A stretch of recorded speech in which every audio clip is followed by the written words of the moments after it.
My name is Ingrid Lofgren. I use she, her pronouns, and I'm the director of the Homeless Youth Initiative at Homeless Persons Representation Project.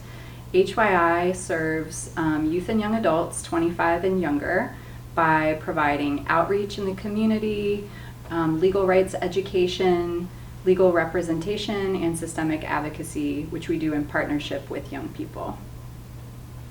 Hi, I am DiNesha Rucker. I go by D. I use she, they pronouns. I am the Equal Justice Works Fellow here at HPRP. I work with Ingrid in the Homeless Youth Initiative here. I'll let you take that. Yeah, so we have been so fortunate to have you at HPRP as the EJW Housing Justice Program Fellow these past 2 years. Your work has been amazing, and just wondered if you could share about the focus of your fellowship project and how it came about. So I am in the Housing Justice Program with EJW. My specific focus of my fellowship is to provide legal services as well as outreach and legislative advocacy, systemic advocacy for youth 25 and younger. So it's a 3-part fellowship, very unique. The legal services is direct representation, so those are typical landlord-tenant legal issues that I'm seeing. There's a legislative systemic advocacy component where I'm advocating in certain systems, whether that's in the General Assembly in Maryland, City Council in Baltimore City, or in small rooms at the Housing Authority of Baltimore City, or in small rooms dealing with some of the youth-specific programs that we work with. Mm-hmm. And the last component and one of the most significant portions of my fellowship is the community outreach. So those are clinics, those are connecting with the Youth Action Board of Baltimore City, which hand in hand with HPRP for youth-specific issues that we're seeing in Baltimore City dealing with youth homelessness. So yeah, those are the 3 components of my fellowship. So you talked about outreach being a really key component, and we know through our work in HYI that young people experiencing housing stability or homelessness aren't likely to just walk into a traditional legal services office, and for that reason are kind of unseen and underserved by legal services, which is why we provide targeted services for them.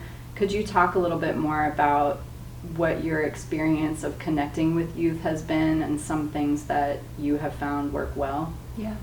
So luckily, when I entered into this beautiful fellowship with this beautiful organization, you guys were already partnered with several organizations that provide youth services. So one of the ways that I connect was through clinics. There were several partnerships already happening when I came in, which was great. So those are the Youth Opportunity Centers. So that's Yo West as well as Yo East. We had clinics there bi-monthly. Mm-hmm. And so being able to go to those clinics and connect with an organization that specifically focuses on transitional age youth, I think was a great way to connect. Mm-hmm. And then we had an opportunity to rebuild a partnership with Springboard Community Services, which is also an organization that provides specific youth resources for homeless youth or youth experiencing housing instability. Another way that I connect, obviously, is my relationship with the Youth Action Board of Baltimore City, the YAB for short. The YAB is very active within Baltimore City, so a lot of times when they're in certain spaces that are specifically focused on just youth instability entirely, they can connect me to youth at their meeting, and oftentimes they do. So those are just some of the ways, as well as just being able to call to the office, obviously, when tenants in Baltimore City are receiving court documentation, there's a list of organizations they can call, and a lot of times they end up calling HPRP. And so that's another way that I am able to connect with my specific demographic. And once you do get connected with people through all these different ways, referrals or community-based clinics, word of mouth between youth, what types of legal issues have you observed coming up a lot for young people? Yeah, so I observe your average landlord-tenant issues. So failure to pay rent is a big one, as well as conditions issues. But specifically when dealing with youth who are engaged in certain youth-specific housing subsidy programs, like rapid rehousing, permanent supportive services, a lot of issues that I'm seeing is a lack of communication and a lack of understanding, and which oftentimes leads to unnecessary subsidy terminations or proposed subsidy terminations. And I'm able to, get involved with those and take an opportunity to offer youth information that that didn't trickle down to them, that they're not ensuring is getting to them, to ensure that they remain in these programs and remain in compliance. So it was a big one. Yeah, one thing that makes me think about is I really appreciate how in your fellowship, because you're focused on those subsidized housing programs for youth within the Baltimore City Continuum of Care, which is our city's homeless services system, through those individual cases, you can notice a lot of the same issues coming up in these programs, and identify systemic legal issues really quickly. Mm-hmm. And your fellowship has really focused a lot on addressing those systemic problems with the housing providers or government agencies, which is really the model that HPRP tries to take. We're a smaller organization, but we really focus on systemic impact by using systemic tools to address issues that are coming up in individual cases.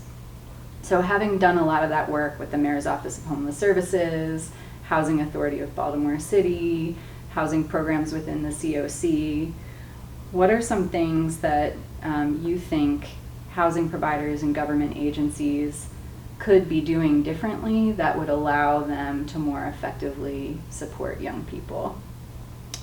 One of the biggest things that I think these agencies and programs can do is be more connected with the folks that they're serving.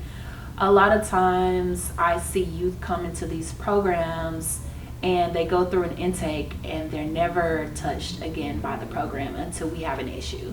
So there's not a continued relationship so that youth can communicate issues or problems that they're having.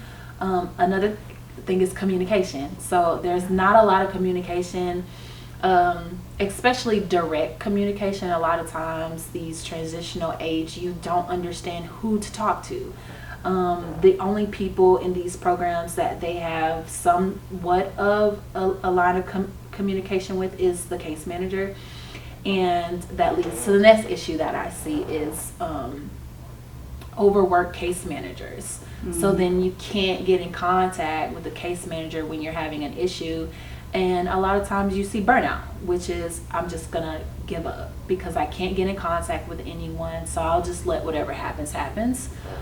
Which obviously I think is warranted for a lot of youth who have been in these situations where they weren't protected.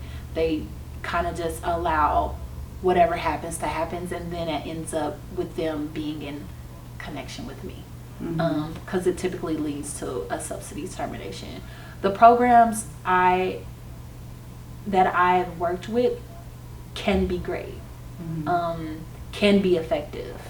I think the issue is the structure, bureaucracy, and connection.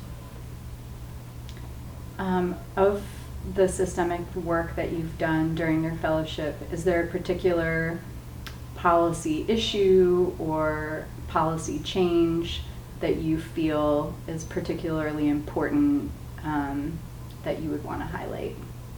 Within the programs that I work in, or just in general? In general. I'm gonna take a pause on this one, Kaylin. We can talk about this one. We're riffing now. Yeah, So we're it just could- going off. It could be like legislative work or stuff, you know, within the COC. I don't know what you. I think I had the wonderful opportunity of going to New Orleans with my colleague and was able to meet other YABs across America that were supported by this one funder. And I saw that a lot of times youth engagement can be used as a token.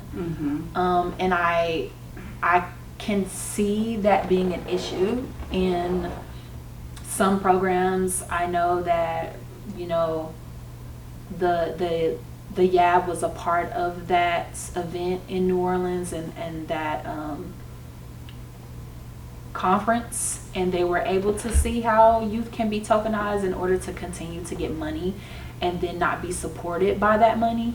So one, I guess, change I would like to see is genuine youth engagement. I think that when folks need a youth voice in order to look a certain way, maybe to get funding or to gain some type of partnership, they will then uplift youth voice, and that I don't think that's genuine engagement.